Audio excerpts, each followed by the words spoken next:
Tuberkuloz qanday kasal? Ovqat yemagan odam kasali. Gapiring, Rishtonni birinchi mavuni qani, qo'lingizdan nima keladi?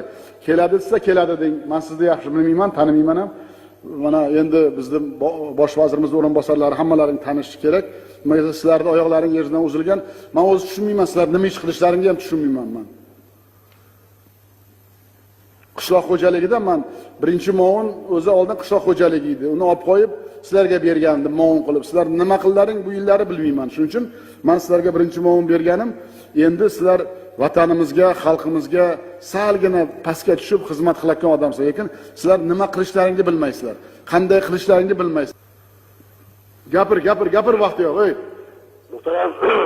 Muhtaram prezident, haqiqatan ham e'tirozga o'rinli.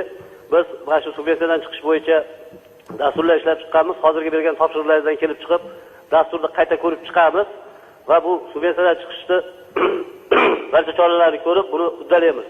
Qo'limdan keladi, Shavkat Miromonovich. Oldin qaysi ishda ishlagansiz? Oldin bank moliya sistemasida ishlaganman. Nima bo'lib? Moliya bo'limi boshlig'i bo'lib ishlaganman. G'aznachilik bo'limi boshlig'i bo'lib ishlaganman. Moliya bo'limi boshlig'i bo'lsang, sen kasalsan. Oldingi moliyaning rahbarlari hammasi kasal bo'lgan, balandparvoz.